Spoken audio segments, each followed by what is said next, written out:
Aku nggak tahu maunya. Kemarin ketika mau datang ditolak habis-habisan. Sekarang ketika presidennya ikutan nolak, marah juga.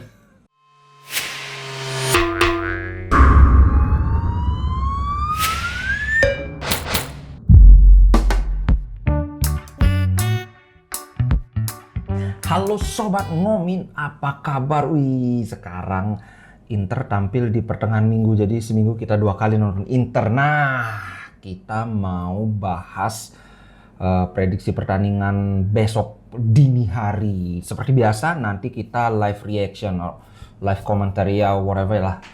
Kalian mau nganggapnya live reaction, mau nganggapnya live commentary, atau nonton bareng juga boleh. Terserah aja, yang penting nanti live. Oke. Nah, sebelum kita masuk ke prediksi permainan bagaimana besok, kita bahas sedikit dulu soal si Acerbi. Nah, kemarin itu kan ada bilang, wih bang, katanya Acerbi udah done deal. Aku cari-cari kan belum ada itu, cuma close itu artinya udah dekat lagi dikit. Ternyata terbukti sekarang. Kabar terakhir si Steven Zhang ngeblok transfer Acerbi ini, bahkan sudah gratis pun si Zhang nggak mau. Pertama pertimbangannya gaji tentu saja, kedua Acerbi ini dianggap skillnya nggak cukup gitu loh untuk dibayar segitu, buat apa gitu. Iya. Yang bikin aku lumayan takjub adalah dari Intristi yang dulu mencak-mencak karena sekarang waktu itu Acerbi kelihatannya yang paling besar kemungkinan datang di Inter.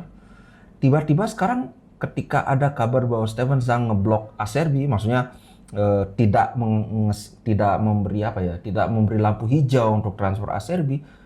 Sekarang banyak juga Inter yang wah gimana mau menang, pemain Acerbi aja diblok. Aku nggak tahu maunya. Kemarin ketika mau datang ditolak habis-habisan. Sekarang ketika presidennya ikutan nolak, marah juga. Katanya kenapa nggak kasih kesempatan buat Fontana Rosa? Lah iya, kalau Acerbi sekarang batal didatengin ya siapa lagi kalau bukan Fontana Rosa yang dinaikin buat jadi backup tuh. Aku nggak tahu. Kalau aku sendiri posisiku dari awal aku memang nggak terlalu fancy dengan Acerbi ya. Nggak terlalu setuju dengan Acerbi datang, ya alasannya sama lah, gara-gara musim lalu habis ini ke insiden cengar-cengirnya itu nyebelin kan. Tapi secara objektif kalau kita melihat bahwa Acerbi didatangkan untuk menggantikan Ranocchia, ya ini upgrade hitungannya, karena kalau diadu Ranocchia dengan Acerbi ya jelas bagusan Acerbi, itu sudah no debate, nggak ada yang perlu didebatkan lagi. Cuma ya begitu posisiku, aku memang dari awal nggak terlalu setuju. Sekarang kalau Zhang juga nggak setuju, walaupun alasannya beda. Kalau Zhang alasannya lebih ke nggak mau ngeluarin duit. Ya, Zhang sebenarnya bukannya totally nggak mau, cuma dia mau agar si Eddie Salcedo dan Lucien Agome dikeluarin dulu dengan gaji mereka itu dibayar oleh tim yang pakai jasa mereka. Baru Zhang kasih lampu hijau buat Acerbi. Jadi ini juga belum final gitu loh, masih ada kemungkinan Acerbi datang. Itu buat Acerbi ya. Kemudian untuk pertandingan besok kita bahas sekarang. Di atas kertas mestinya nggak ada masalah. Terus terang aja, bukan aku meremehkan Cremonese, tapi Inter memang baru saja habis kalah lawan Lazio. Jadi Inter 2 kali menang, 1 kali kalah. Nilainya 6 poin. Tapi Cremonese 3 kali main, 3 kali kalah, Pak. Jadi dari sana aja udah kelihatan, dan itu kalahnya juga bukan lawan tim kuat. Kalau kita kalahnya itu kan lawan Lazio, musim lalu Lazio peringkat 5. Jadi ya di papan atasnya papan tengah. Papan atasnya papan tengah. Maksudnya di ujung atasnya papan tengah kan. Bukan tim kaleng-kaleng juga Lazio. Sedangkan siapa namanya? Si Cremonese pertama dia kalah lawan Fiorentina, kemudian kalah lawan AS Roma, kemudian terakhir kalah lawan Torino.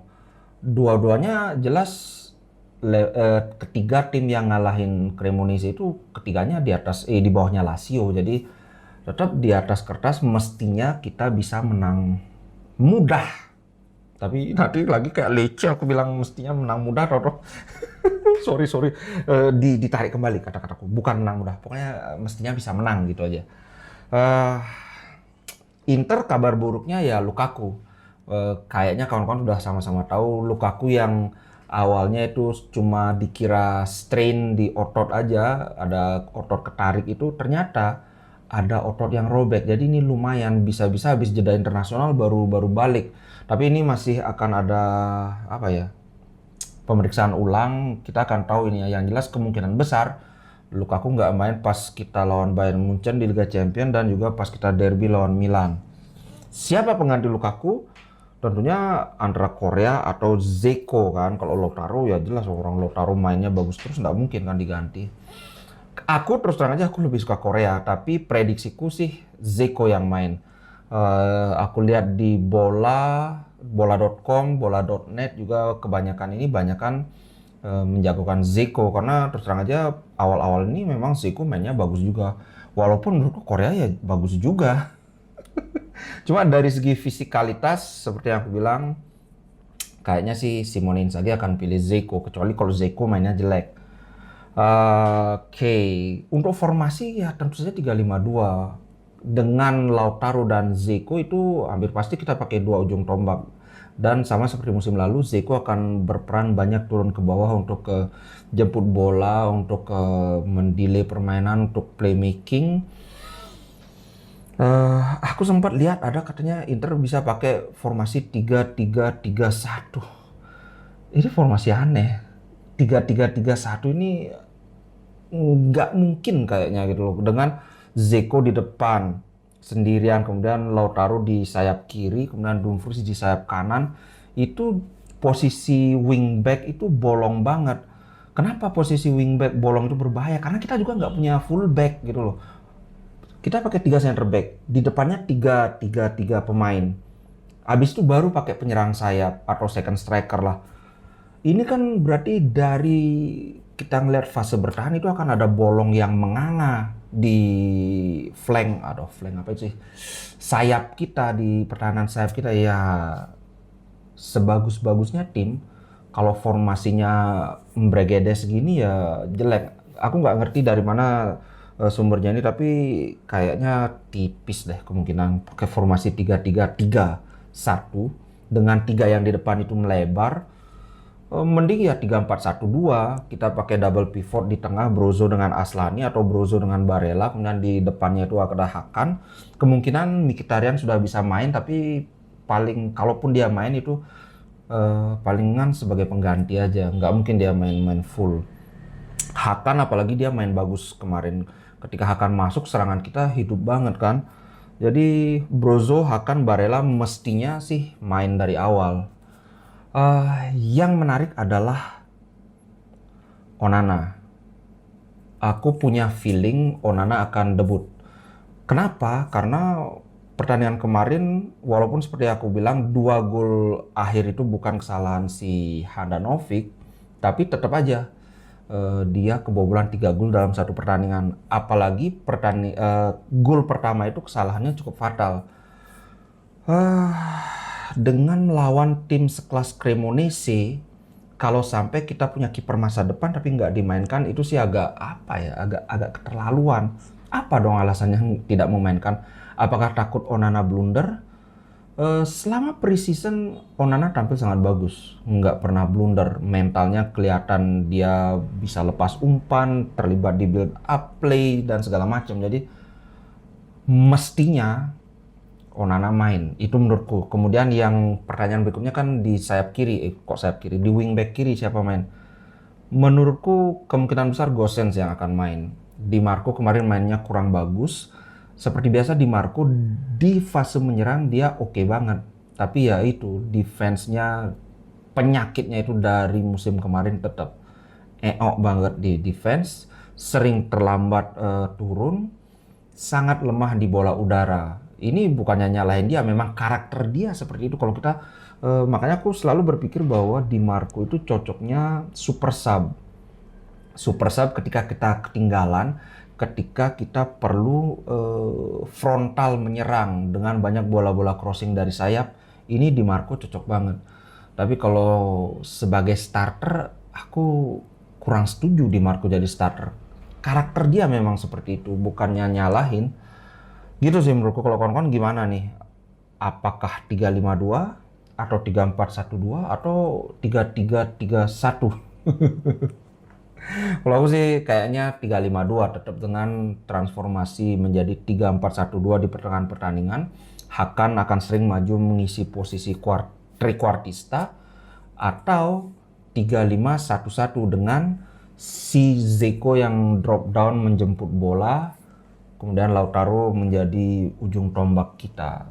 Terus terang aja dari salah satu performer terbaik dari 3 pertandingan awal Inter itu Lautaro Martinez menurutku.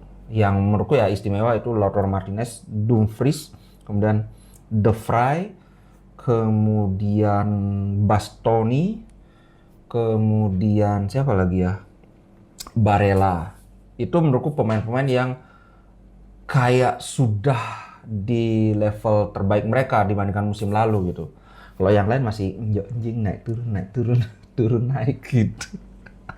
Oke, itu dulu guys. Sebelum aku akhiri, ingat buat kawan-kawan yang ingin jadi membership, silahkan, ayo gitu loh. Dan jangan salah paham, kawan-kawan untuk ingin jadi member itu bukan karena ada iming-iming, ada WhatsApp group. No, WhatsApp group ini cuma salah satu benefit aja. Benefit lainnya itu ada banyak, ada polling, kemudian postingan-postingan khusus untuk member, kemudian ada apalagi video khusus untuk member. Saat ini masih belum banyak sih karena membernya juga belum banyak. Tapi tenang, sekarang sudah ada 63, jadi 37 lagi kita 100. Kita 100 member, kita giveaway khusus member.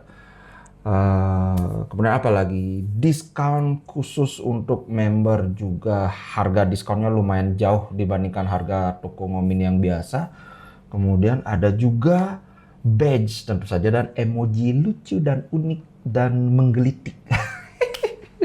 Oke, sampai jumpa besok dini hari. Kan itu jam berapa? 2.45 kalau nggak salah ya. 2.45 seperti biasa kita mulai on air dari jam 2.30 lah. Kita nonton bareng. Nanti Inter harus menang. Oke, sampai jumpa. Ciao guys.